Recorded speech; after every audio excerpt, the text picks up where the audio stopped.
Ethan Parker hadn't sat still in 12 minutes. He paced the same strip of tile outside emergency, like the floor owed him answers. The authorized personnel only sign might as well have been a locked door on his chest. A nurse passed, then passed again, eyes flicking to him like she couldn't decide if he belonged there. Not because he looked worried, because he was Ethan Parker, CEO, the man whose name made people straighten their backs. He hated that. He hated it because somewhere behind that door, Monique Carter was the one paying the price, and the room didn't care what his business card said. The doctor stepped out and said his name like a test. Mr. Parker? Ethan stopped. How is she? Stable, the doctor said. But we ran tests because she collapsed for a reason. Ethan's throat tightened. Tell me, the doctor glanced down at the chart, then back up, face serious. She's pregnant. The word hit Ethan like a sudden drop. He blinked once, twice. Pregnant? He repeated, quieter than he meant to. About 6 months, the doctor said. Her iron is very low. She's dehydrated. Her body's been running on empty. 6 months. Ethan's mind tried to do math. It didn't want to do. He could see Monique at the clinic front desk, hair pulled back, polite smile, always saying she was fine. He could hear his own company policies in his head like a metronome. Faster, leaner, more output. The doctor's voice sharpened. Do you know if she has a partner listed? Someone to contact?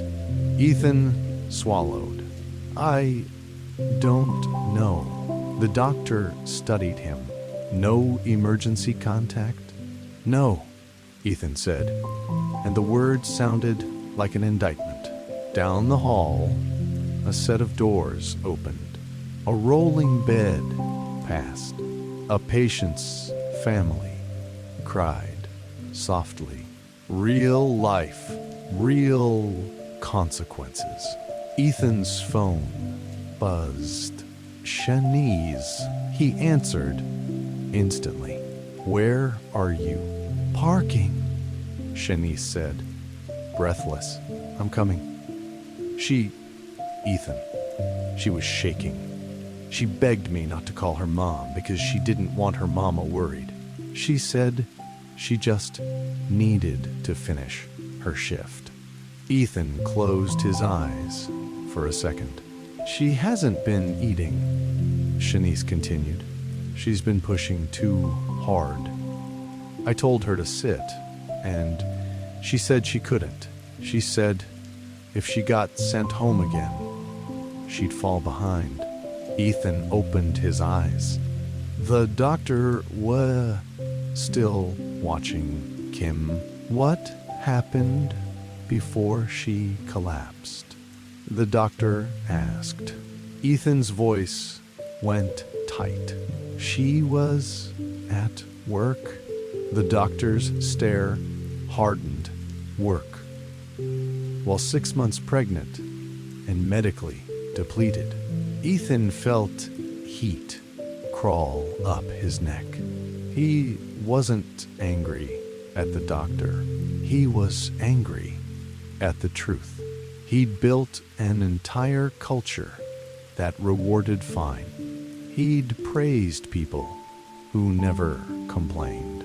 He'd called it excellence. Now a woman was in a hospital bed because she believed rest was a luxury she couldn't afford. The doctor lowered his voice. There's another issue. If her condition worsens, someone may need to sign consents. The chart doesn't list a partner. The social worker is on the way. Ethan heard himself answer before his pride could stop him. I'll sign, he said. I'm here. The doctor didn't move. You're her employer. I know, Ethan said, voice steady now. But I'm also the only person here, right now. The doctor's eyes narrowed, suspicious, careful. And why are you here? Ethan could have said 100 clean corporate reasons.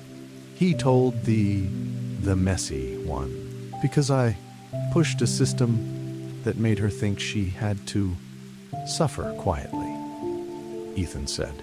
I won't let her be alone in this. A beat passed. Then the doctor asked the question, like a blade. Mr. Parker, are you saying this baby might be yours? Ethan's breath caught. His face didn't fall apart. He didn't shout, but his eyes flashed with a kind of controlled panic that didn't belong to a CEO. No, he said quickly, then slower. Honest, I don't know. I don't know anything yet. Shanice's voice came through the phone again. Closer now. Ethan, I'm here. Ethan stared at closed doors. Inside, Monique was fighting for her body. Outside, he was being measured for a story he didn't write. The worst part was this. He had helped build the world that made the story possible. Stay with me. This decision changes everything. Monique woke up like she'd done something wrong. The room was quiet, the kind of quiet that makes you hear your own heartbeat. Her mouth felt dry. Her head felt heavy. She tried to sit up, and the nurse at her side gently pushed her back. Easy, the nurse said. You scared us. Monique blinked. I'm sorry. The nurse's eyebrows lifted. Don't apologize for passing out. Monique swallowed. I didn't mean to cause trouble.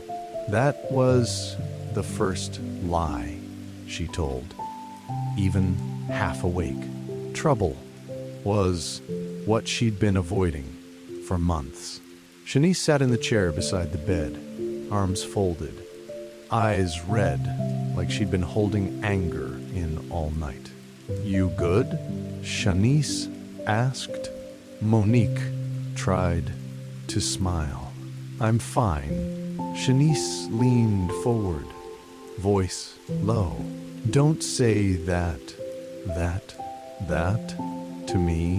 Monique's eyes dropped. The door opened, and Latasha Carter walked in like she belonged there. Not loud, not frantic. Just a mother who had prayed on the drive and decided panic was useless. Her eyes went straight to Monique. Then the fourth. Then the monitor. Then she looked at Shanice. How long?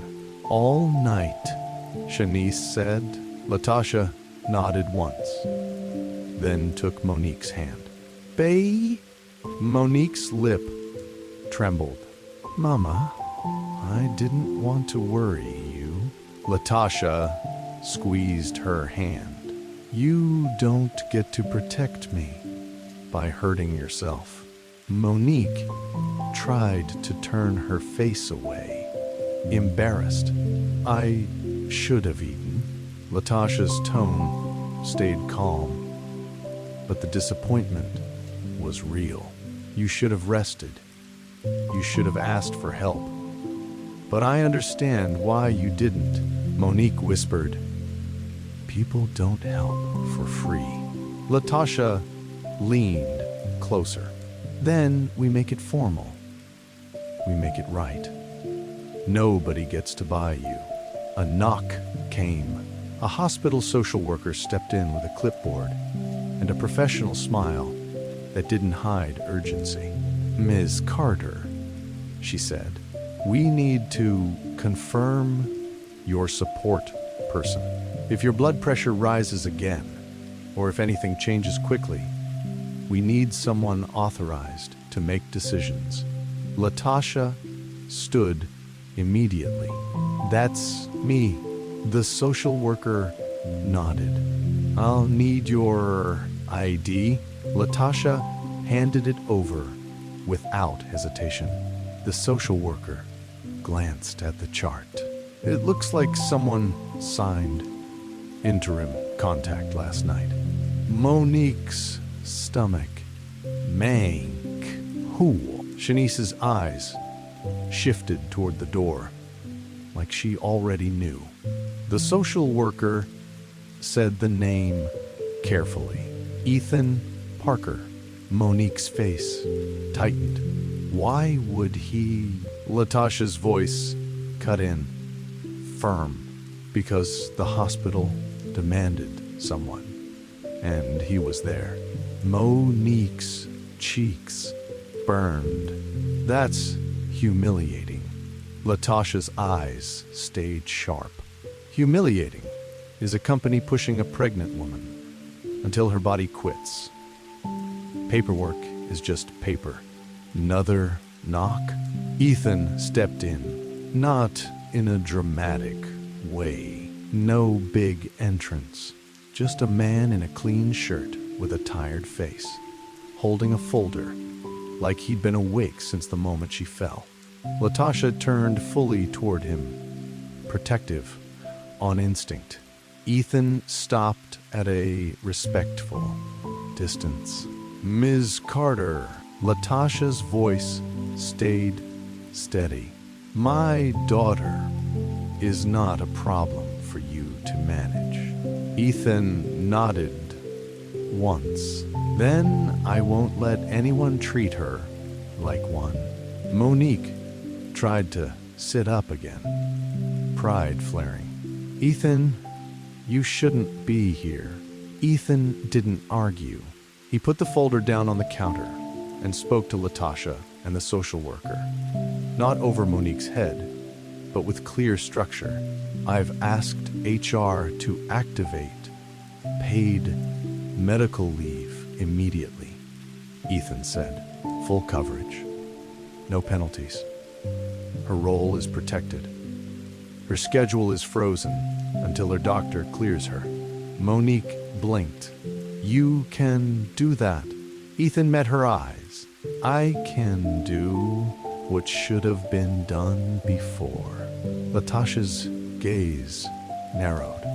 And what do you want for it? Ethan's answer came quick. Nothing. This isn't a favor. He opened the folder and showed documents with signatures and dates. Everything is through HR, he continued. No private deals, no quiet pressure. If anyone harasses her or shares medical information, they'll be disciplined. Shanice let out a breath, surprised despite herself. Monique stared at the paperwork like it might bite her. People will say, I got special treatment. Ethan's voice stayed calm. Then we'll make it standard, not special. The social worker watched the exchange, then nodded. Thank you for clarifying. Ms. Carter, your mother will be your decision maker. Latasha touched Monique's hair gently. You hear that? You're not alone. Ethan hesitated, then asked, do you need anything right now? Food delivered? A ride for your mother? Monique's pride rose again. I don't need. Latasha spoke over her. She needs peace. Ethan nodded. Then I'll keep my distance. But the support stays. Ethan's phone buzzed. He glanced at the screen. Francis, he didn't answer at first. Latasha noticed that your fiancée. Ethan's jaw tightened. Yes, Latasha's eyes held his. Don't make my daughter your secret. Ethan swallowed and stepped into the hallway to answer. Francis, he said. Her voice was polished and sharp. Where are you? At the hospital, Ethan replied. Pause. Why? Ethan looked through the glass into Monique's room, where Latasha stood like a shield. An employee collapsed, Ethan said. I'm handling it. Francis exhaled, like she'd already decided what story this was. Handle it fast. Ethan's eyes stayed on the room. I'm handling it right. Francis didn't like that answer. Monique watched him through the glass, hearing nothing, but seeing the tension in his shoulders. And she realized something that made her stomach twist. The world outside her hospital bed was already turning this into a fight. And she was the prize everyone was trying to move. After Ethan left, the room felt smaller. Monique stared at the door like his presence had been a spotlight she didn't ask for. The nurse returned with a tray and a gentle look that didn't allow arguments. You're going to eat? The nurse said. Monique's cheeks warmed. I'm not hungry. The nurse's tone stayed kind, but firm. Your body has been borrowing from itself. That's why you fainted. And that's why this baby is at risk. Monique's eyes filled. I didn't know. Latasha sat back down and rubbed Monique's hand with her thumb. You knew you. Tired? Monique whispered. I knew I was behind. Shanice leaned forward. Behind what? A schedule that would replace you tomorrow. Monique flinched. Latasha's voice softened. We're going to stop making fear the boss of this house. A text came through on Latasha's phone. She glanced at it, then looked up at Monique. He sent you something, Latasha said. Monique blinked. What? Latasha turned the screen. A confirmation. Grocery delivery, scheduled to Latasha's address for that evening. Prenatal vitamins, iron supplements, simple meals, nothing fancy, nothing that screamed money, just care that looked like it belonged in a normal life. Under it was one sentence from Denise in HR, all arranged through benefits, no charge, no favors. Monique's throat tightened. Shanice muttered, half impressed, half irritated. He's learning. Latasha watched Monique's face. How does that make you feel? Monique swallowed. Honest now. Like I don't know what to do with help. That doesn't come with a hook. Latasha nodded slowly.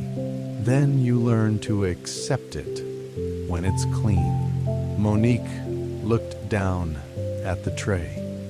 then finally picked up the fork. For the first time in months, she ate without feeling like she had to apologize for taking care of herself. Ethan tried to keep his distance the way he promised. He stayed out of Monique's room. He didn't text her directly. Every support move went through Denise in HR and Graham in operations. Paper trail clean. It still didn't matter. By the third day, the whispers had found oxygen. At the clinic, staff didn't ask questions out loud. They asked them with eyes. When Shanice walked to the break room, conversation dropped like someone hit a switch. When she stepped out, the voices returned. CEO's been at the hospital again. Why would he care that much? You know why? Shanice turned around so fast. One of them actually flinched. If you've got a mouth, she said, use it to ask me directly. No one answered, because rumors don't need courage. They just need a crowd. Monique felt it too, not at work. She wasn't back yet. At church, Latasha brought her to a midweek service because Monique insisted she needed something that didn't smell like hospital walls. Monique sat in the second row, hair covered, baby bump hidden under a loose sweater. She made it through 2 songs before she felt the eyes. A woman she'd known since childhood leaned in too close. Baby, we've been praying, the woman whispered. Then, softer. So, is it true? Monique's stomach tightened.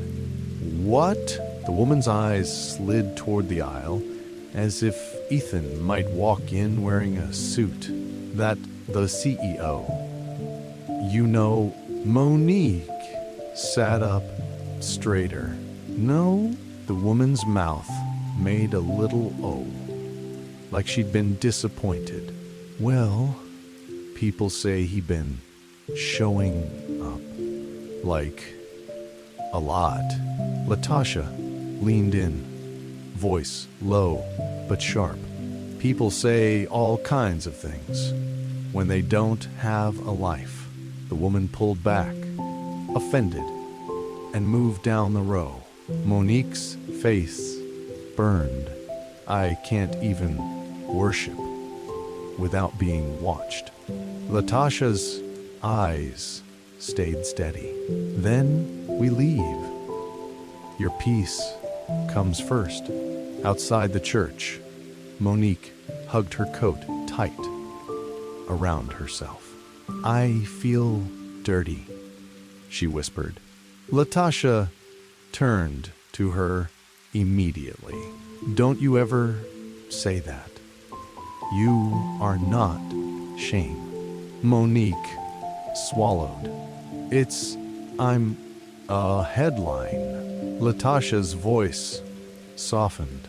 Then we live like a family, not like a rumor.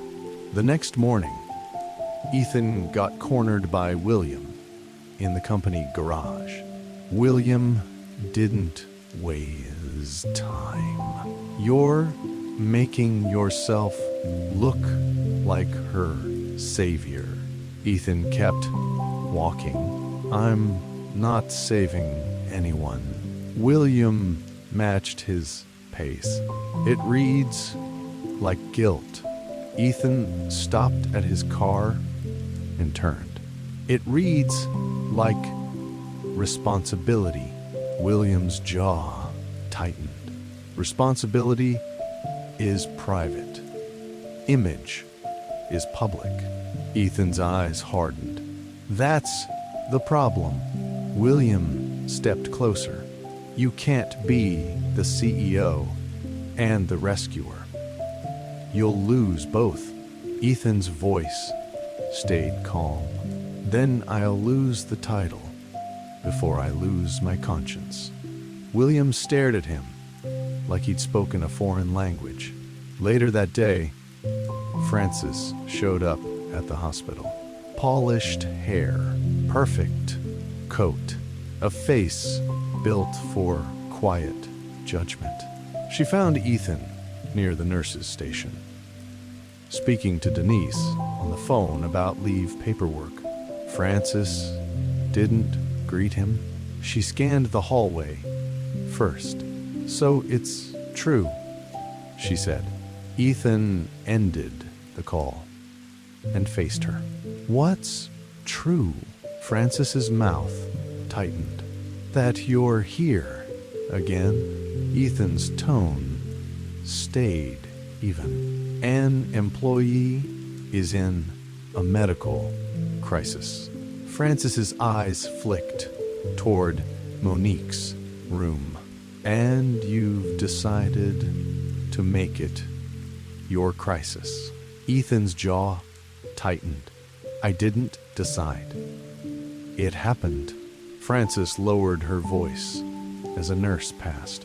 "People are talking, Ethan. This is becoming a story." Ethan held her gaze. "Then we don't feed it." Frances's eyes narrowed. "You already did." Monique heard voices in the hallway and shifted in bed, restless. She didn't mean to listen, but the words floated under the door. Frances's voice, cool and controlled. "This situation." Monique went still. Situation. Not woman. Not mother. Not human. Situation? Latasha's chair scraped the floor inside the room. "You want me to handle this?" she asked softly. Monique swallowed hard. "No." She sat up, proud even while hurting, and opened the door herself. Frances turned and froze when she saw Monique standing there. Monique's voice was steady. "I'm not a situation." Frances recovered fast, smile thin. "Of course you're not." Monique watched her eyes. The lie was easy.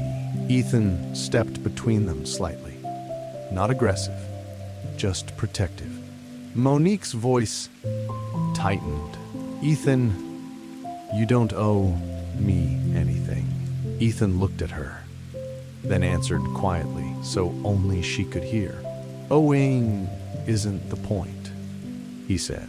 "Responsibility is." That afternoon, Denise called Ethan into a small conference room and shut the door. "You can't keep popping up at the hospital," Denise said. "Even if your intentions are clean, people don't read intentions. They read optics." Ethan leaned against the table. "Then let's remove me from the picture." Denise slid a page toward him. "Here's what we can do without you being seen. Transportation vouchers for prenatal appointments, a nutrition consult billed to benefits, a reduced schedule option when she returns, and a written directive to managers. No one discusses her medical status. Period." Ethan scanned the page. "Do it." Denise hesitated. "We also need to protect Shanice. She's being treated like she caused this." Ethan's jaw tightened. Add language. "Any retaliation toward staff who helped her gets handled the same." Denise nodded. "Okay, but Ethan. You're going to have to accept something. Ethan looked up. What? Denise's voice stayed flat. People prefer a clean villain. They don't know what to do with a man who admits the system was wrong. Ethan's eyes hardened. Then they'll learn later. Monique asked Shanice to wheel her down the hall for a short walk. She needed to feel like her body still belonged to her. They rounded a corner, and Monique stopped. Ethan was there, a few steps away, talking quietly with a nurse, hands open, posture careful like he was trying not to take up space. Monique's face tightened. He's here. Shanice glanced at him, then back at Monique. He came to sign some HR forms with Denise. He said he wouldn't come in. Monique's pride flared. But he's still here. Ethan noticed them and immediately stepped back, giving Monique the hallway, not approaching. Monique, he said, voice low, I wasn't coming to your room. Monique's eyes flashed. Do you know what this is doing to me? Ethan didn't pretend. Yes, Monique's voice rose just enough to carry. People are staring at my belly like it's evidence. My church is whispering. My mom is fighting strangers in the pews because of you showing up. Ethan's face tightened. I'm sorry. Monique shook her head, bitter. Sorry doesn't fix it. Ethan nodded once. Then tell me what does. Monique's chest heaved. You leave. You let HR do whatever you need to do, and you stop standing near my door like you're part of my life. Ethan held her gaze. If I disappear, they'll still talk. Monique snapped. At least it won't be because you're here giving them a story. Ethan took a slow breath. Okay. Monique blinked, surprised by how fast he accepted it. Ethan continued, steady. I'll stay out of view. I'll keep everything through Denise. But I won't remove the support. Monique's voice turned raw. Why? Ethan didn't soften it with romance. Because I have influence over your job, your care, your future. And if I pretend I don't, that's cowardice. Responsibility doesn't stop. Because it's uncomfortable. Monique looked away, swallowing tears. I don't want you to be my protector. Ethan's voice stayed calm. Then don't. Let your mother be your protector. Let your community be your support. Let the company do its job. I'm only here to make sure the company doesn't fail you again. Monique's shoulders trembled. You're making it harder for me to hold my head up. Ethan stepped back one more pace. Then I'll give you space to hold it up. But I won't give you abandonment. Shanice watched them both, silent, like she was finally seeing the difference between guilt and growth. A nurse approached with a clipboard, interrupting the tension. As soon as she left, Ethan's phone buzzed with an unfamiliar email alert. Denise had forwarded it. Subject, comment request. CEO employee pregnancy scandal. Ethan's hand tightened around the phone. The rumor had stopped being whispers. Now it had a microphone. Darian Vale didn't find out the way a father should. He found out through a screenshot. A local gossip page with too many followers and not enough integrity posted a blurry photo of Ethan Parker in a hospital hallway. Under it was a caption that promised a scandal. Darian stared at the picture and smiled like he'd been handed a winning ticket. He hadn't answered Monique's calls months ago. He'd said he was busy. He'd said he needed pus. He'd acted like her life was an inconvenience. But the moment Ethan Parker's name entered the story, Darian suddenly remembered how to show up. He called Monique 5 times in a row. When she didn't answer, he sent a voice note. "Hey, Monet," he said, warm and calm, like he hadn't been gone. "I'm hearing some crazy stuff. Call me back. We need to talk." Then another message, tone sharper. "Don't ignore me." Then another, sharp enough to make Shanice curse when she saw it. "You don't want me to show up and ask questions in public." Monique blocked the number, so Darian used a new one. 2 days later, he waited in the church parking lot after service, like he'd always belonged there. Monique spotted him near her mother's car and felt the blood leave her face.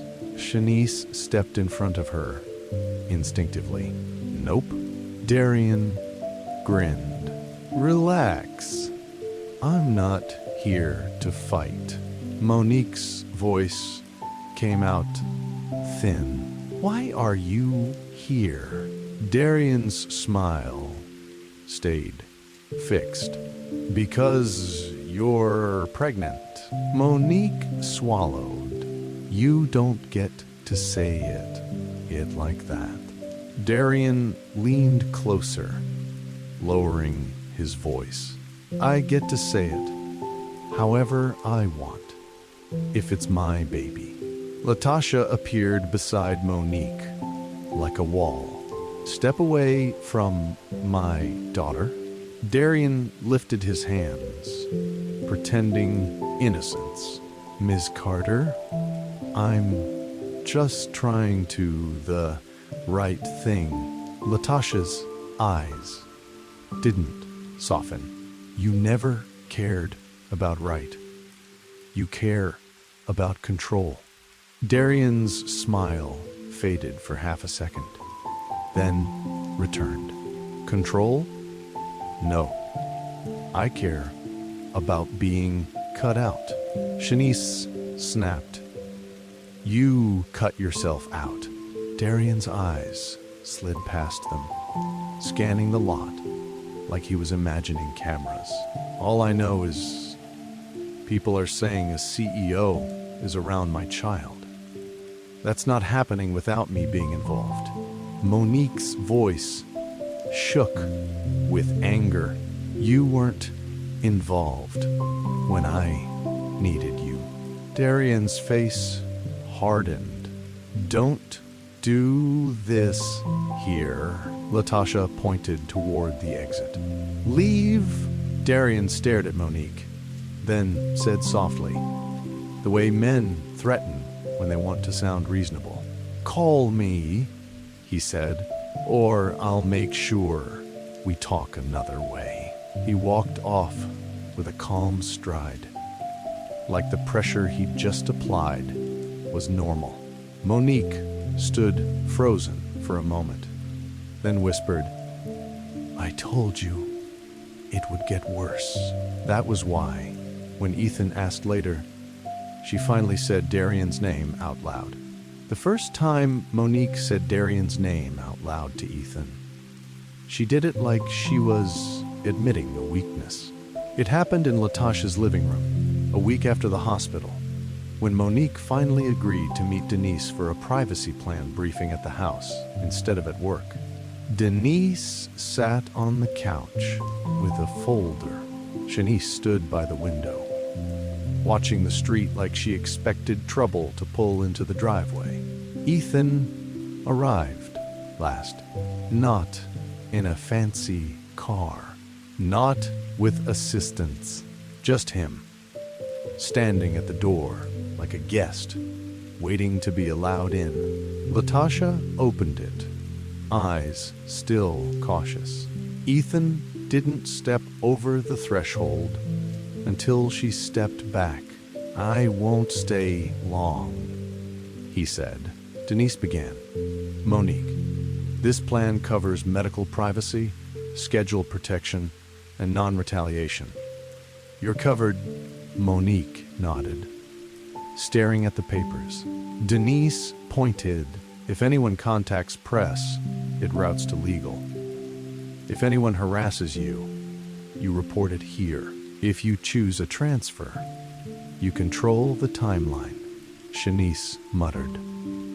"That's the part I like." Monique forced a breath. "There's something else." Oh, everyone looked at her. Monique's voice went low. "The father isn't unknown." Latasha's hand tightened around her mug. Ethan's face didn't change, but his attention sharpened. Monique continued. "His name is Darian Vale." Shanice's eyes narrowed immediately. "That man," Ethan asked carefully, "is he involved?" Monique's laugh was short and bitter. "He's involved when it benefits him." Latasha's voice turned cold. "He found out from the rumors." Monique nodded once. "He heard CEO and suddenly remembered my number." Denise's expression tightened. "Has he threatened you?" Monique didn't answer right away. That was answer enough. Latasha spoke, controlled anger. "He's been circling the house, not every day, just enough to remind her he can." Ethan's jaw tightened.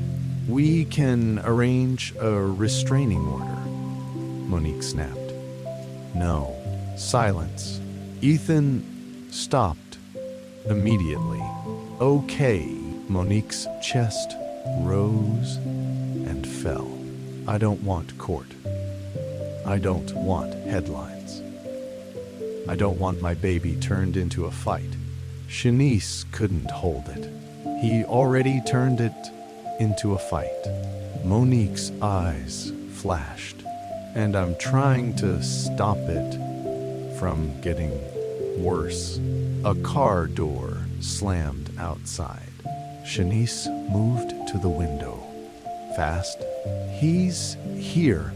Monique's stomach dropped. "No, no, not now." Latasha stood, shoulders squared. "Stay inside." Monique tried to end anyway. "Mama, please." Latasha's voice was firm. "Sit." Ethan moved toward the hallway, then stopped, looking at Monique. "Do you want me to leave?" Monique's pride fought her fear. Then she whispered, "No, just don't speak for me." Ethan nodded.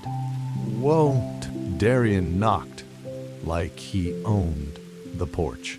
Not polite, not violent, just confident enough to be insulting. Latasha opened the door without smiling. "What do you want?" Darian leaned in, wearing a clean jacket and a grin that didn't reach his eyes. "Ms. Carter," he said smoothly, "I came to check on Monique."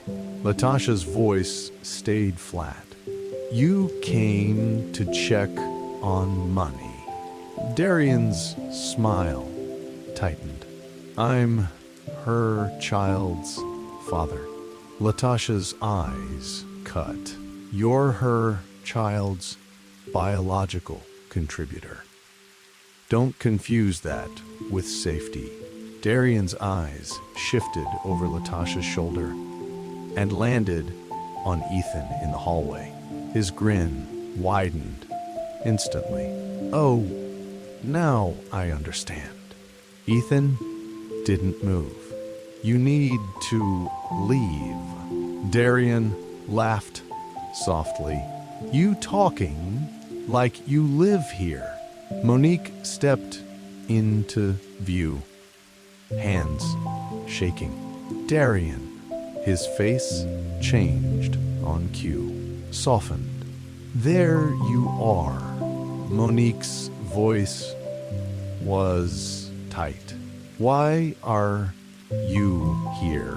Darian spread his hands. "Because people are saying my baby mama is being taken care of by the richest man in town." Monique's jaw clenched. "It's not like that."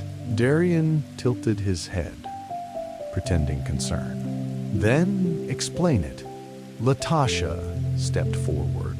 "Get off my porch." Darian's smile faded. "I'm not leaving until we talk." Monique's voice trembled. "Talk about what?" Darian's tone dropped, sharp. "About what you owe me." Monique blinked. "Owe you?" Darian leaned closer, voice low, like a threat dressed as a whisper. "You're not cutting me out. And you're not going to let him play daddy." Ethan's voice stayed controlled. "No one is playing anything." Darian snapped his eyes to Ethan. "Don't talk to me like that. You don't know me." Ethan held his gaze. "Your behavior is enough." Darian scoffed. "My behavior? I'm the one being disrespected." Monique's voice rose, anger breaking through fear. "You disrespected me for months. You ignored me. And now you want to act like you're entitled to my body and my baby because you heard a rumor?" Darian's face hardened for a second, then smoothed again.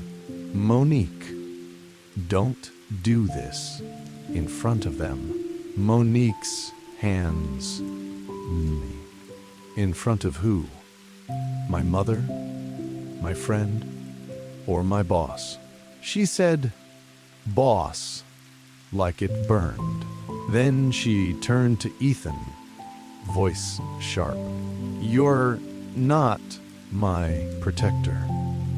Monique snapped. "You're my boss." The words hit the room like glass. Ethan's face tightened, but he didn't defend himself. He didn't guilt her. He didn't raise his voice. He nodded once. "You're right." Darian's grin returned. "Finally, she knows." Ethan stepped back, hands open. "Monique, I'm stepping out of this conversation, but I won't leave you exposed. If you want legal help, it's available. If you want security, it's available. If you want me gone, I'll go." Monique swallowed hard, pride and fear colliding. Latasha's voice cut toward Darian. "Get off my porch." Darian's eyes narrowed at Monique, we're not done. He backed away slowly, then smiled like he'd won something. You don't want court, he said, so behave. Then he walked off, satisfied, like fear was a contract. Monique's knees went weak. Shanice caught her elbow. Ethan stayed back, giving her space, voice low. What do you want to do? Monique's eyes flashed with tears. I want my life back. Ethan nodded. Then tell me what that looks like, and I'll make sure the company doesn't block it. Monique stared at him, breathing hard, then whispered, "This is going to get worse." Ethan's answer was quiet and steady. Then we get smarter, not louder. Comment what you think Ethan should do next. Step back or stand firm. The emergency board meeting didn't start with concern. It started with the headline. William Parker projected a screenshot onto the screen. A gossip caption, Ethan's name, Monique's hospital, and a question mark turned into a weapon. This is what people are reading, William said. And this is what investors are asking. Ethan sat at the long table, back straight, face calm. He refused to look defensive. Defensiveness made men like William feel powerful. A PR consultant spoke next, fast and polished. We need separation. Immediately.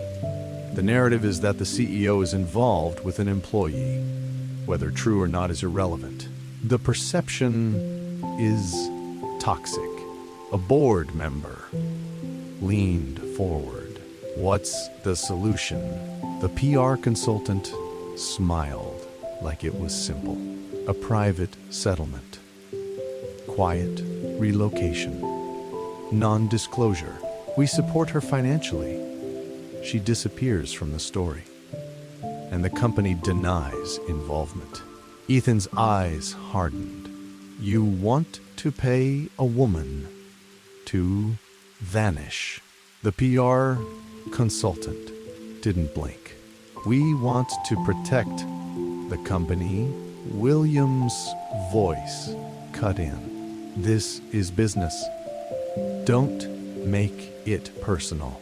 Ethan's tone stayed steady. It became personal when she collapsed in our clinic. A board member sighed. Ethan, no one is saying we don't help her. Ethan leaned forward slightly. You're saying help is a bribe. Help that comes with silence. That's not help. William's jaw tightened. You're being naive. Ethan's voice went low. I'm being accountable. Another board member spoke, irritation showing. Accountability doesn't require you being seen at her bedside. It doesn't require you signing consent. Ethan didn't flinch. The hospital required someone. She had no one listed. I was there. William snapped. And you asked if the baby was yours. Silence. Ethan held the room's gaze. I asked a question I regret. Not because of what it meant, but because of how it sounded. The PR consultant seized the moment. Exactly. It sounded like guilt. Ethan's eyes narrowed. It sounded like panic. William leaned back, voice colder. Then you need to stop panicking and start protecting what you built. Ethan's response was immediate. I won't buy silence from someone I failed to protect. The room went still. A board member whispered to another. The chair cleared his throat. Ethan, refusing this will not stop the story. Ethan nodded. No, as if on cue. Denise's phone buzzed. She checked it, face tightening. Someone leaked, she said. She turned the screen. A post was already spreading. CEO got employee pregnant. No nuance, no proof, just the ugliest version. Because the ugliest version traveled fastest. William's lips pressed into a thin line. There it is. The chair spoke, controlled. We have to respond. Ethan stood, not dramatically, not angry, just certain. I'll respond, he said, but not by destroying her. William's eyes narrowed. You don't get to decide alone. Ethan looked at him. I'm deciding what kind of man I am. That afternoon, Ethan recorded a statement with legal counsel present, and Denise seated beside him to ensure nothing violated privacy. His tone was measured. He did not name Monique. He did not confirm rumors. He said the company was providing medical support and paid leave to an employee in crisis. He said private medical details would remain private. He said harassment would be punished. Then he did something no one expected. He announced reforms, paid leave protections, expanded, clinic staffing minimums, mandatory wellness checks, a confidential reporting line for pressure culture. He made it about the system, not the scandal. The backlash came anyway. Investors wanted certainty. The board wanted distance. That evening, the chair called him. We're asking you to step down temporarily, the chair said, pending an investigation. Standard procedure. Ethan's jaw tightened. Standard procedure. For what? A rumor. Standard procedure for stability, the chair replied. Ethan closed his eyes for a second, then opened them. Fine. He hung up and sat in his office, alone, staring at the city he used to control. The ring was on his desk by morning. Frances didn't cry. She didn't yell. She placed it down like she was closing a door. I can't live inside constant crisis and scrutiny, she said, voice steady. I don't want to marry a man who keeps choosing fires over peace. Ethan swallowed. This isn't a fire, I darted. Frances nodded once. But it's one you're willing to burn for. She left, and Ethan realized the cost of doing the right thing wasn't only losing power. Sometimes it was losing the life you thought you'd earned. The statement didn't calm everyone. At the clinic, managers gathered staff in the break room and read the new policy language out loud, like it was a warning and a promise at the same time. No discussions about co-workers' medical status, the manager said. No speculation. No social media posts. If you're contacted by press, you report it. Someone in the back muttered, "So we're just supposed to pretend this isn't happening?" Shanice turned. "We're supposed to act like adults." The manager's voice stayed firm.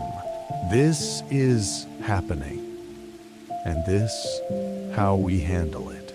Across town, Monique watched the rumor spread from her mother's couch, phone in her hand, stomach twisting.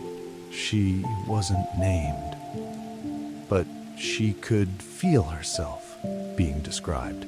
A silhouette in someone else's story. Latasha took the phone from her and set it face down. "Don't drink poison just because it's being poured," Monique whispered. "He's losing everything because of me." Latasha's eyes cut. "No, he's losing things because the world hates a man who admits he was wrong." The next morning, Ethan walked into headquarters, and his access badge flashed red. A security guard looked uncomfortable. "Mr. Parker, they told us to escort you to the conference floor." Ethan nodded once. "I understand." On the elevator ride, he stared at the numbers rising and felt something he hadn't felt in years. Power leaving. And, strangely, relief, because now he would find out if his choices were real, or only possible when he was untouchable. With Ethan removed from daily leadership, the company didn't suddenly become kinder. It became messier. Managers were nervous. Staff were curious. Everyone acted like the rumor was a storm they could outwait. Monique felt it the first day she returned to the building for a short training orientation. The front desk smiled too wide. The hallway greetings were too soft. And the stairs were worse because they tried to pretend they weren't stairs. She kept her shoulders squared and her chin lifted, even when her hands shook. Shanice walked beside her like a shadow with teeth. "If anybody says something," Shanice whispered, "I'm going to..." Monique cut her off. "Don't. Let me do it." They entered a small conference room where Denise waited with paperwork and a calm face. "Your role is protected," Denise said. "You're in training operations now. Your schedule is stable. Your benefits are active." Monique nodded. "Thank you." Denise hesitated. "Also, we assigned you a security contact if you ever feel unsafe leaving late." Monique's brows lifted. "Who requested that?" Denise didn't say his name. She didn't need to. Latasha's words echoed in Monique's head. "You need safety, not a savior." That night, Monique went with Latasha to a small grocery store near their neighborhood. Not fancy, not crowded, just normal. Halfway down the aisle, she heard someone whisper her name. Not loud enough to be brave, loud enough to be cruel. Monique stopped, turned, and faced them. The woman's eyes widened, caught. Monique's voice stayed calm. "If you have a question, ask it like a human." The woman mumbled something and looked away. Latasha touched Monique's arm. "You handled that." Monique exhaled. "I'm tired of being treated like gossip." Latasha's eyes were steady Then we keep choosing dignity. The quiet help continued. Not from Ethan directly, from the system he had forced to change. Denise emailed shift coverage so Shanice could attend Monique's appointments without losing pay. A rideshare voucher arrived under benefits for prenatal visits. A clinic nutrition plan was billed through insurance. Everything clean, everything written. Monique started noticing a pattern. Ethan didn't show up and take credit. He didn't ask for closeness as payment. He made sure she had options, then stepped back, and it did something to her pride. It softened it, not into weakness, to breath. Then Darian pushed again. He called from a blocked number, voice loud enough to make sure Monique's phone speaker caught it by accident. "I want a paternity test date," he said. "And after that, we talk custody." Monique's stomach dropped. "Custody?" Darian's tone was smug. "Don't act surprised. I have rights." Monique's voice stayed steady. "Rights don't mean access." Darian laughed. "Says who? Your mom? Your CEO?" Monique's jaw tightened. "Don't say his name." Darian's tone sharpened. "I'll say whatever I want. I want to see my child. And if you try to keep me out, I'll make it public. I'll make you look like you're hiding something." Monique closed her eyes, forcing herself not to shake. Latasha took the phone from her. "Darian," Latasha said, "calm and dangerous. You don't get to threaten a pregnant woman in my house." Darian scoffed. "I'm not threatening. I'm stating facts." Latasha's voice didn't rise. "Here's a fact. You will communicate through written messages only. You will not show up at this home, and you will not speak to my daughter without me present. If you can't handle that, you can handle law enforcement." Silence. Then Darian's voice turned sweet. "Fake.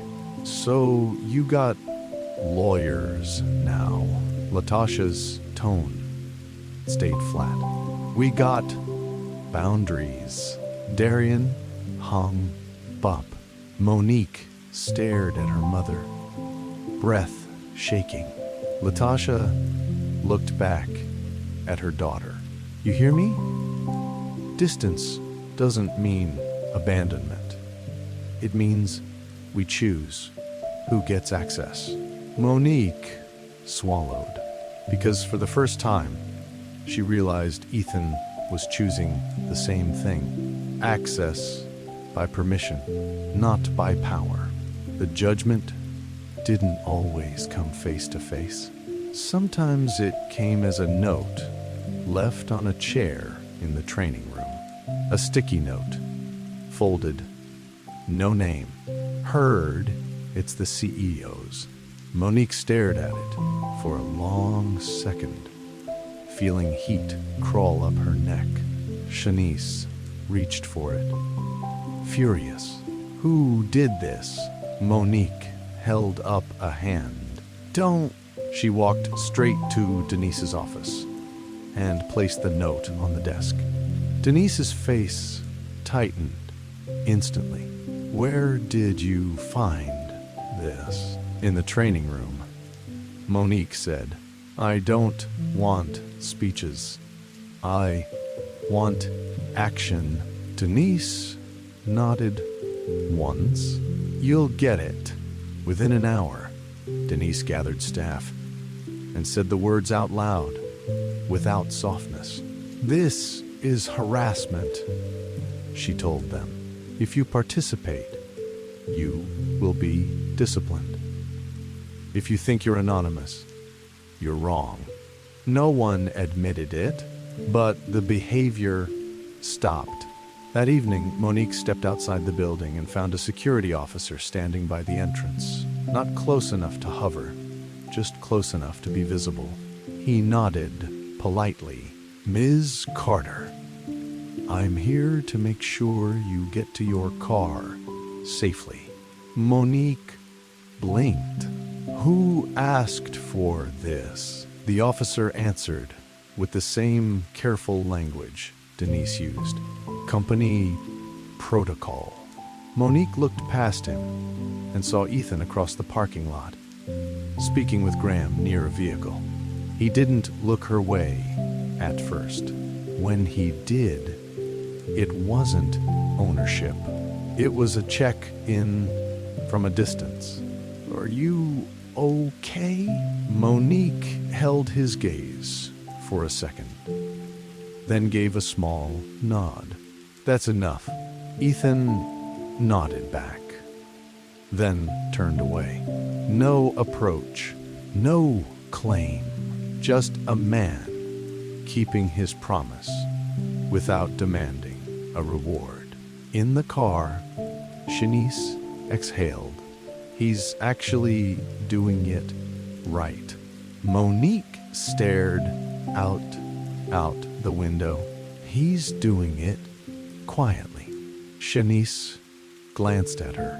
"That matter to you?" Monique didn't answer right away.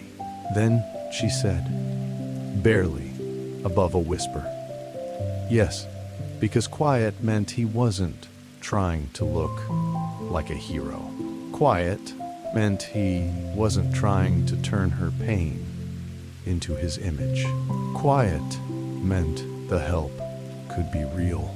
Ethan didn't tell many people about the diagnosis. He didn't even tell Francis. He'd learned early that men in his world treated weakness like a leak, and a leak in a legacy could sink a name. How he kept it private. A folder in a locked drawer. A test result from years ago. A specialist note that said, in careful medical language, that he was likely infertile. Low, not impossible, but enough to make his father's silence feel like pressure, and his own future feel like a question mark. The only person Ethan ever came close to telling was Graham Lyle, and even then, he'd never said the words. Until now. After the board meeting, after the badge turned red, after Francis walked away, Ethan drove to Graham's house and sat on the back porch without touching the drink Graham offered. Graham watched him for a long moment. "You look like you haven't slept in a week." Ethan gave a tight smile. "I haven't." Graham leaned back. "So, talk." Ethan stared at the yard, jaw clenched. "You remember when I asked you to come to that appointment in Chicago?" Graham blinked. "The specialist?" Ethan nodded once. Graham's voice lowered. "Thou, that, whoa." Ethan finally fed it. "They told me I probably can't have children." Silence held for a moment. Graham exhaled slowly. "Why didn't you tell me?" Ethan's laugh was short. "I just did." Graham's eyes narrowed. "Is that why you asked the doctor if Monique's baby might be yours?" Ethan's face tightened. "I heard 6 months, and my brain didn't think. It reacted." Graham stayed quiet. Ethan's voice went rough. "Not because I wanted to claim her. Not because I thought she was mine." He swallowed, because for one Second, I thought, what if I became the kind of man who could hurt a woman and create a child and not even know it? Graham's gaze stayed steady. You're not that man. Ethan shook his head. I was building a system that made suffering normal. I didn't have to touch her to impact her life. Graham nodded slowly. So even if the baby isn't yours, Ethan finished it. I'm still responsible for what my power did to her. Graham leaned forward. That's the real point, Ethan. Not paternity. Impact. Ethan's eyes burned, but he didn't let tears fall. My father wanted an heir. He built my life around a legacy. And I built a company that treated people like output. He looked at Graham, voice quieter. Now a child is coming into the world, and all I can think is, what kind of man do I want that child to see? Graham answered simply, the kind who protects people when it costs him. Ethan nodded once, because the question that haunted him wasn't, is it mine? It was, did my influence harm her? And that question didn't need DNA to be true. Years ago, when the specialist said, likely infertile, Ethan drove home in silence. He didn't go to a bar. He didn't call a friend. He went to his father's house for dinner and acted normal because that was the only skill William had ever rewarded. William poured wine and talked about the company like it was a family member. Then, like always, he brought up legacy. You're almost 40, William said casually. At some point, you'll need to stop acting like marriage is enough and start acting like a Parker. Ethan kept his face calm. I am acting like a Parker. William's eyes narrowed. No, you're building buildings and buying companies. That's not the full job. Ethan took a slow breath. What is the full job? William leaned back, voice cold with certainty. An heir. Someone who carries the name. Someone who doesn't let strangers inherit what we built. Ethan had stared at his plate and said nothing, because if he told William the truth, William would have treated it like a defect, a weakness, a shame. So Ethan kept the diagnosis in a drawer and kept pretending his future was normal. That was why, in the hospital hallway, the pregnancy news didn't just shock him. It cornered him because, for the first time, Ethan wasn't thinking like a CEO. He was thinking like a man whose choices ripple into other lives. Back on Graham's porch, Ethan finally admitted the other part. I never told my father, he said. If he knew, he'd turn it into a weapon against me, against any woman I married. Graham nodded slowly. So you've been carrying it alone. Ethan's voice tightened. And then I stood outside an ER room with a woman who felt she had to work until her body collapsed. And I realized I'd been carrying the wrong thing. Graham frowned. What do you mean? Ethan stared at the dark yard. I was carrying my own pride, my own secret, my own image. He looked at Graham, honest, but she was carrying a whole life, while my company acted like she was replaceable. Graham's voice was steady. So you asked the doctor that question because you were scared. Ethan nodded once, scared that I'd become my father. Scared that power had turned me into someone who could do damage and call it normal. Graham leaned forward. Now, Ethan's answer came out quiet. Now, I choose accountability, even if it doesn't fix my image. Graham held his gaze. Good, because that's the only kind of change that lasts. Ethan exhaled, shoulders dropping for the first time in days. Not relief, resolve. Because whether the baby was his or not, Ethan understood something he couldn't unlearn. Influence isn't proven by what you can demand. It's proven by what you're willing to protect. The paternity test became a countdown in everyone's mouth. Darian demanded it like it was a trophy ceremony. William wanted it like it was a cleanup tool. And Monique wanted it over with because living inside maybe was exhausting. Denise scheduled the test through proper channels. No shortcuts, no favors. A medical office, neutral ground, chain of custody, clean. The night before the appointment, William called Ethan. You take the test, William said. You clear your name, then you cut ties. Ethan's voice stayed calm.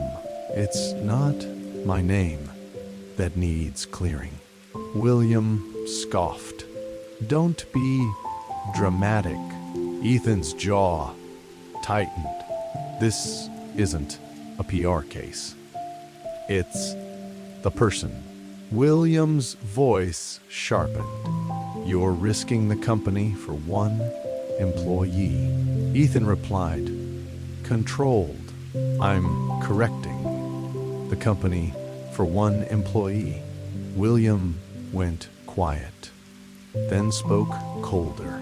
If the results show it's not yours, you walk away. Ethan didn't answer fast. He chose his words. If the results show it's not mine, he said, I still won't abandon her. William exhaled, disgusted. So you want to be her hero? Ethan's voice dropped. No, to be responsible. After the call, Ethan stared at his phone like it was a mirror. He knew what William couldn't understand. Standing beside someone without claiming them was harder than buying silence. Monique, meanwhile, was packing a bag, not to run from Darian, to run from shame. Latasha found her folding clothes with a tight face. Where you going? Latasha asked.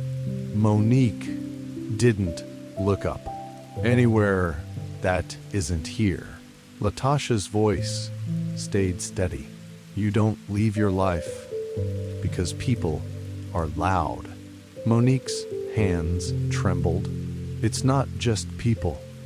It's him. He keeps showing up like he owns me. Latasha moved closer.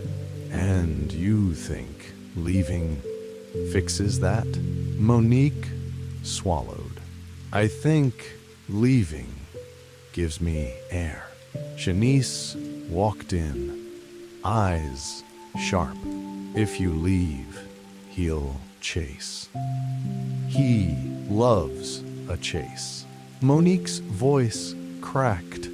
So what do I do? A knock came. Denise entered, followed by Ethan. Ethan stopped at the doorway, waiting. Monique's pride flared. Why is he here? Denise answered first. Because you asked for options. I brought them. She set a folder on the table. Inside were 3 clear paths. A temporary transfer to a different clinic location, if Monique chose. A private leave extension, fully paid, if her doctor recommended it. A written privacy and non-retaliation plan signed by the company, outlining consequences for leaks and harassment. Monique stared at the papers, then looked at Ethan. This is your doing. Ethan nodded once. It's the company's duty. I just made sure it happened. Monique's voice turned sharp. And what does Darian do? He doesn't care about paperwork. Ethan's answer stayed calm. Then we add structure he can't ignore. Denise tapped the folder. All communication through written channels. No surprise visits. Security contact if needed. Legal consult available. Monique's chest rose and fell. Now I'm a case. Ethan shook his head immediately. No, you're a person who deserves agency. Monique's eyes narrowed. Agency? Ethan held her gaze. Control over your choices, over your location, over who gets access. Latasha watched him closely. And you'll respect it if she chooses distance from you. Ethan didn't hesitate. Yes, Monique stared at him, trying to find the hook, the hidden price, the quiet expectation. She didn't see it.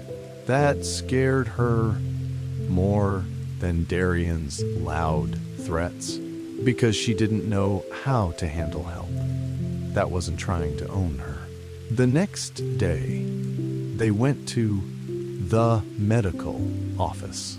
Neutral walls, neutral chairs, a receptionist who didn't care who Ethan Parker was. Darian arrived late, wearing a smile that felt like arrogance. He eyed Ethan and laughed. So you really think it might be yours? Ethan didn't take the bait. There, for clarity, Darian leaned closer to Monique. You couldn't keep your legs closed, huh? Latasha stepped forward so fast, her voice cut like a whip. Watch your mouth. The receptionist looked up. Sir, if you can't keep it respectful, you'll be removed. Darian smirked, then raised his hands. Fine. Respectful. Monique's stomach twisted, but she kept her face steady. They completed the test with a nurse who spoke in calm instructions. Chain of custody sealed. Results promised within days. Outside, Darian walked backward toward his car like he was performing. Now we'll see, he said loudly. We'll see who the daddy is. Monique didn't answer. On the drive home, her phone buzzed. Known number. Then a text. Darian, if it's not me, I'll still GT something. You hear me? Monique's hands shook. Shanice grabbed the phone, furious. He's insane. Latasha's eyes stayed steady. He's predictable. Monique stared out the window, voice quiet. I can't live like this. Ethan, riding in the passenger seat of a different car ahead of them, didn't know what she was saying, but he sensed the weight. Anyway, 2 hours later, Darian sent another message. Darian, look, I came in hot. I'm stressed. I just want to be there. Let's do this the right way. Monique read it and almost laughed. The switch was so fast, it was insulting. Then a third message arrived a minute later. Darian, don't ignore me. You think you can embarrass me, and I just take it. Monique stared at the screen, heart thudding. Latasha looked over her shoulder. He's fishing. He wants you emotional, so he can call you unstable. Monique's voice. Ugh. What if he shows up again? Latasha's answer was steady. Then we use structure. The next morning, Darian did show up outside the training building, pretending he was just passing by. Security was already there. Company protocol in place. The officer stepped between Darian and the doors before Monique even had to speak. Sir, the officer said, calm. You're not allowed on this property. Darian scoffed. I'm here for my child.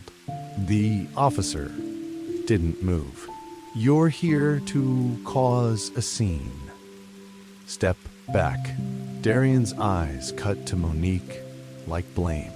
So this is what you're doing now? Hiding behind suits. Monique's voice stayed steady, even as her hands shook. I'm hiding behind safety. Darian leaned closer, trying to intimidate.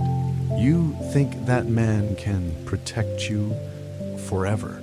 Monique held his gaze. I think consequences can. Darian stared at her, then forced a smile, like he hadn't just threatened her. All right, he said, voice suddenly sweet. We'll talk later. He walked off, but not before turning back and saying the line meant to pierce her in public.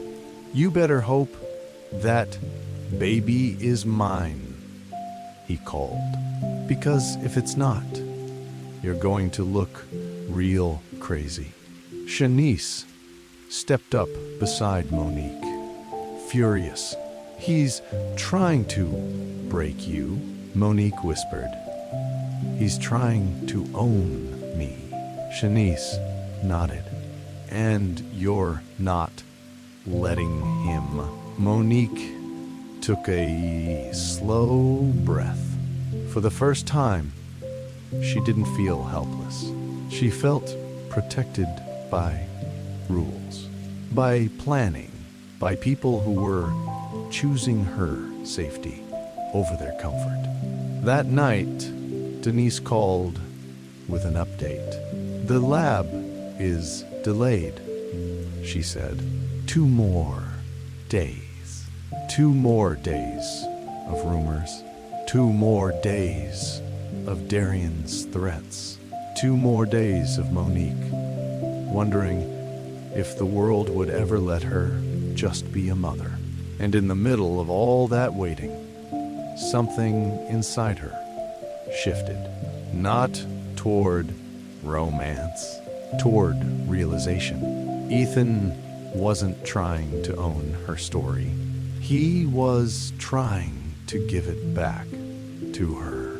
Monique went into labor early, Not the gentle, planned version Latasha had prayed for.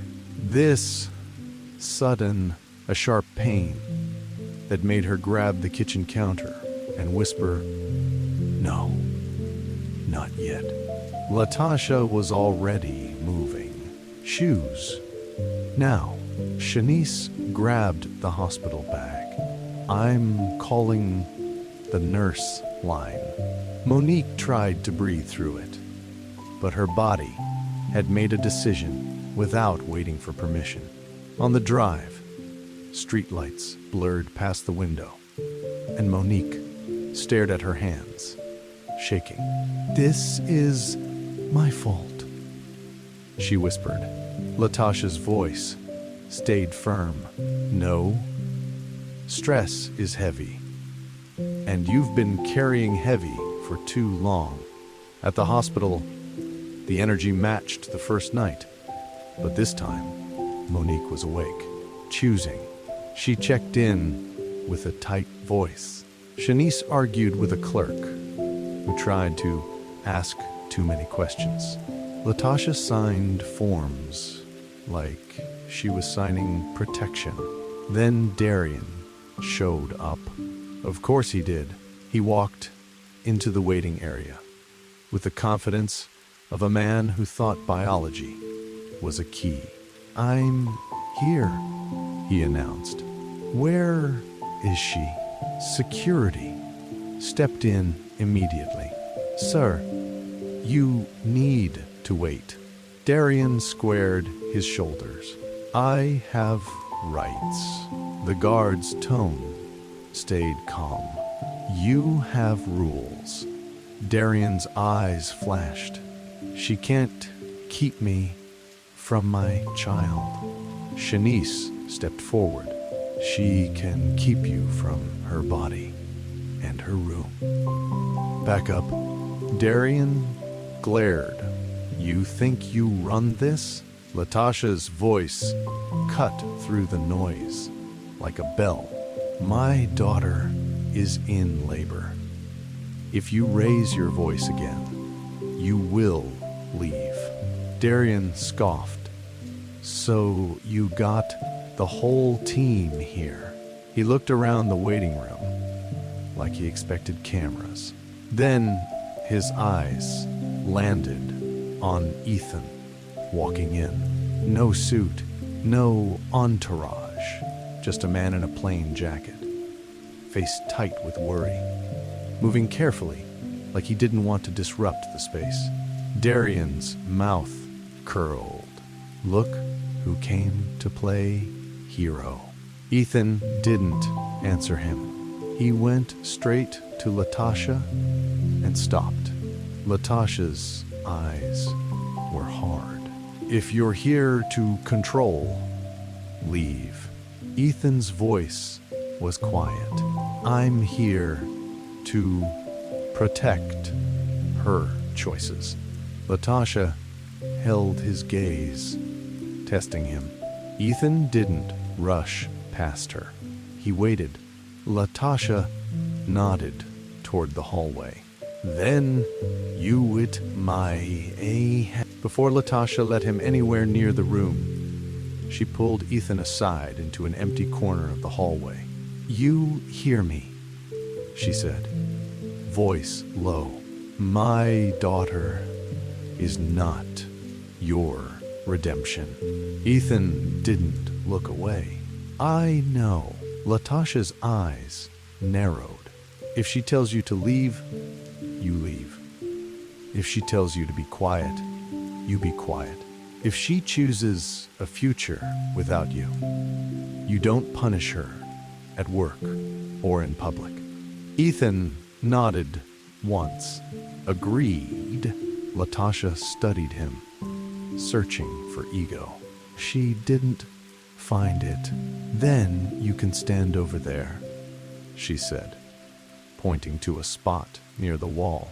"And do not move unless she asks." Ethan's answer was immediate. "Yes, ma'am." When Darian tried to step around security again, Ethan didn't confront him chest to chest. He didn't threaten. He simply looked at the guard and said calmly, "Don't let him in." Darian barked, "Who do you think you are?"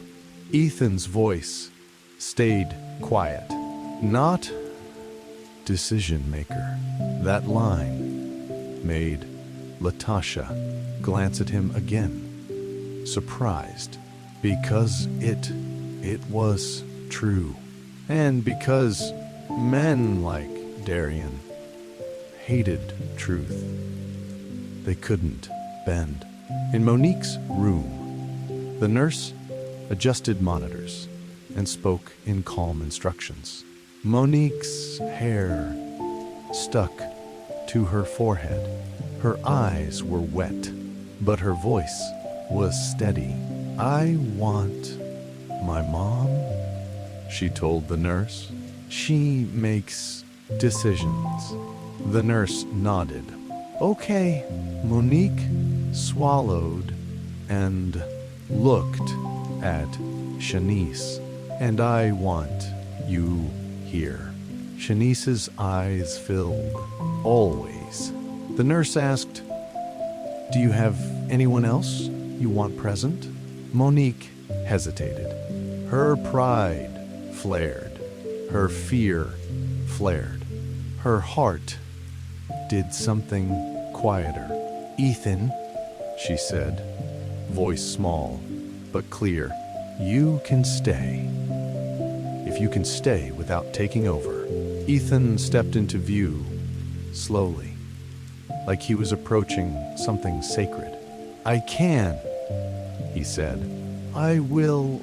Hours moved like they were made of steel. Monique breathed through pain, gripping Latasha's hand so tight Latasha's knuckles went white. Shanice spoke encouragement. The nurse stayed focused. Ethan stayed still, not crowding, not directing, just present. When the baby finally arrived, the room shifted, not into celebration, to relief. Monique's body sagged, tears spilling as the nurse placed the baby close, and Monique whispered something only a mother would understand. Latasha let out a shaky breath that sounded like a prayer she'd been holding for months. Ethan's eyes softened, but he didn't step forward. He waited for permission. Monique looked at him and nodded once. That was enough. A nurse stepped out and returned with Denise, who looked like she'd been running. Denise held an envelope. Her face was careful. Monique's stomach tightened. "Is that?" Denise nodded. "The paternity results. The lab released them early because of the medical situation." The room went still. Darian, in the hallway, noticed the pause and pushed toward the doorway. "Open it," he demanded. "Open it right now." Security blocked him at the threshold. Monique's voice was tired but firm. "He stays out." Latasha took the envelope from Denise. "I'll read it," she said. That's what she chose. Latasha opened it slowly. Her eyes moved across the paper. Then she looked up, face controlled. "It's Darian," Latasha said. "He is the biological father." A silence fell so heavy, even the machines seemed quieter.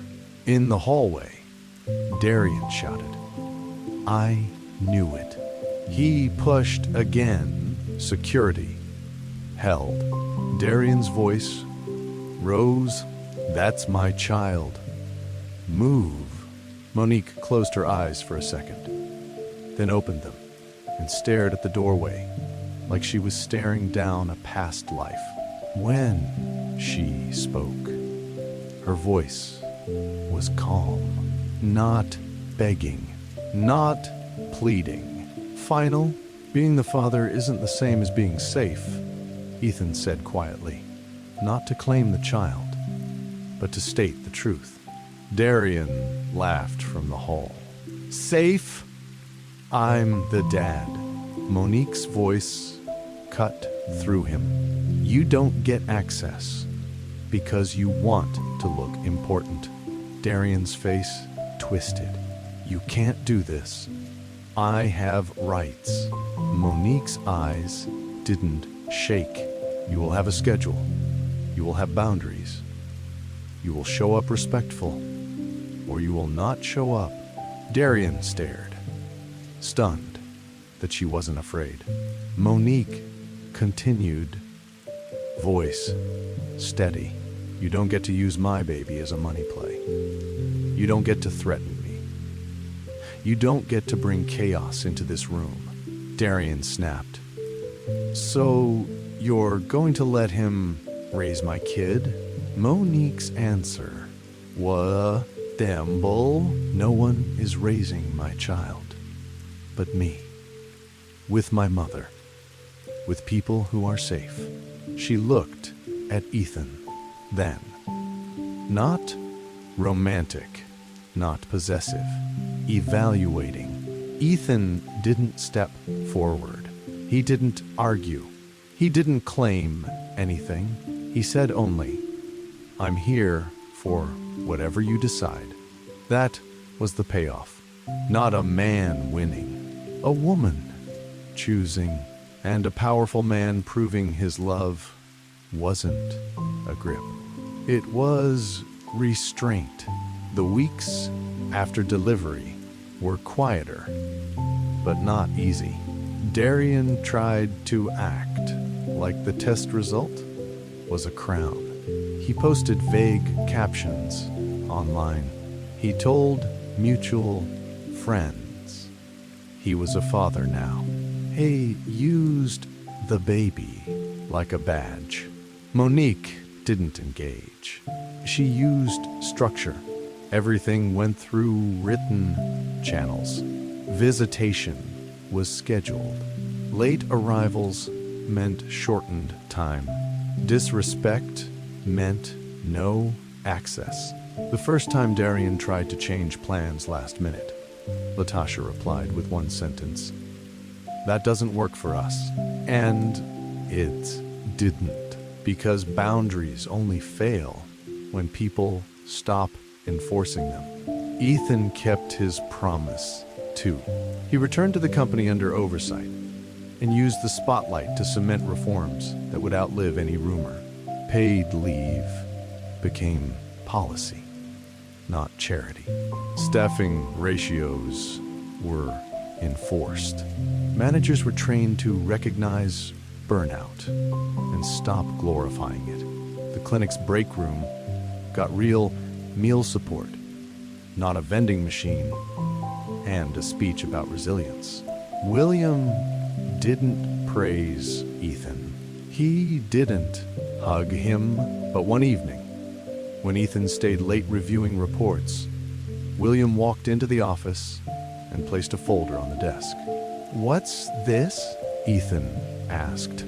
William's voice was flat. The board approved your reforms permanently. Ethan looked up. You supported it. William's jaw tightened. I supported what worked. Ethan nodded. That was as close to respect as William knew how to give. Monique returned to work on her terms, not to the front desk, where every patient could stare, to training operations, where she taught new hires how to handle pressure without breaking people. The first time she stood at the front of a room and said, "Rest is not a weakness," she felt her own life come back into her hands. One afternoon, after a session ended, Ethan waited outside the training room. Not inside, not blocking the door. He stood by the window with his hands in his pockets, looking like a man who had learned how to be patient. Monique stepped out and paused. Ethan didn't step forward right away. "This a bad time?" he asked. Monique exhaled. "No." Ethan nodded once. "I wanted to tell you the security and privacy plans are being renewed automatically. Denise said she'd send you the updates." Monique's eyes narrowed slightly. "You're still doing it through the system." Ethan's voice stayed calm. "That's the only way it stays clean." Monique held his gaze for a long moment. Then she said quietly, "You didn't save me." Ethan's eyes softened. "Good." Monique's mouth twitched, almost a smile. "You stood beside me." Ethan swallowed.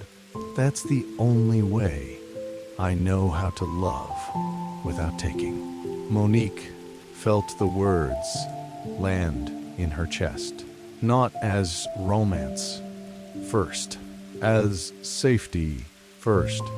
She looked down, then back up, not promising anything. Ethan nodded. "I'm not asking." Monique stepped a little closer, just enough to make it real. "But I am saying this," she added. "If you ever try to turn my life into your story, I'll walk." Ethan's answer came without hesitation. "You should." Monique blinked, surprised by the respect in that. And for the first time, she believed love could be something that didn't demand her shrinking.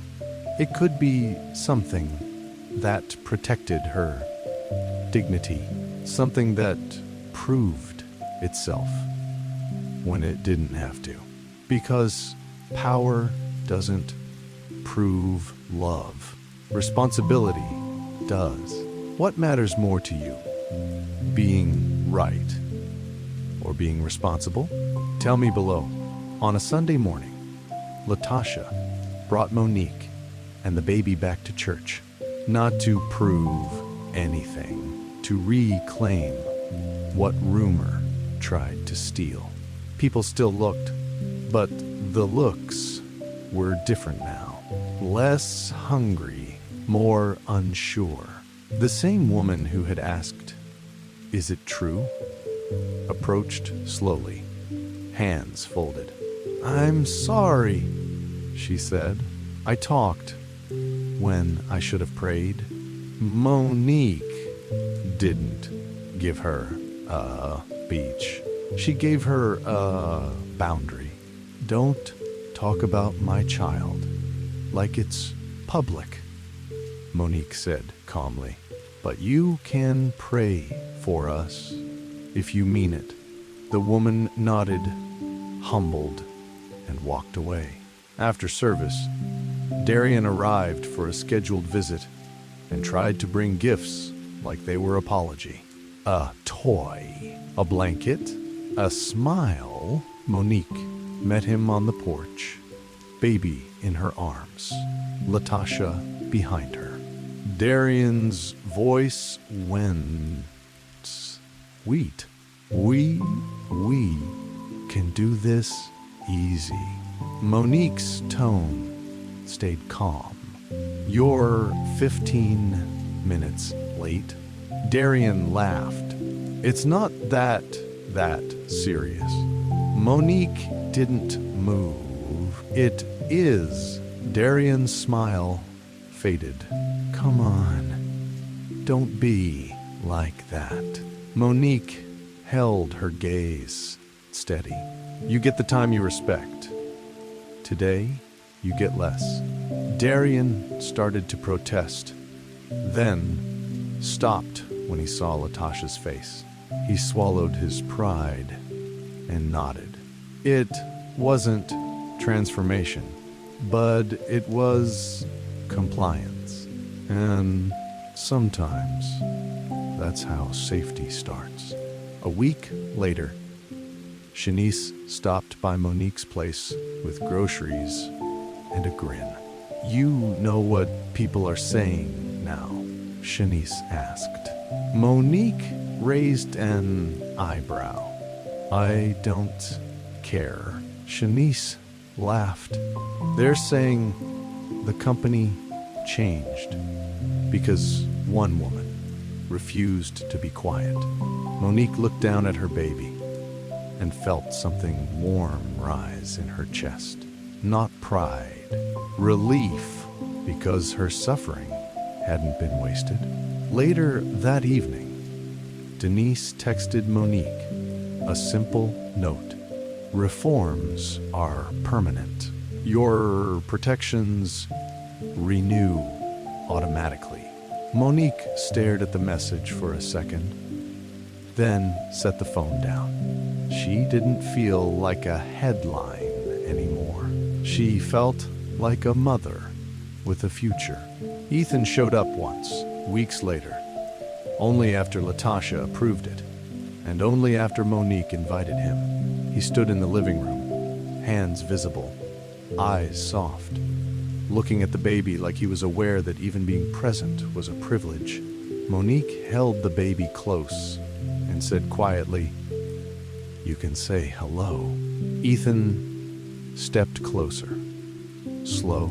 "Hey," he whispered. "I'm glad you're here."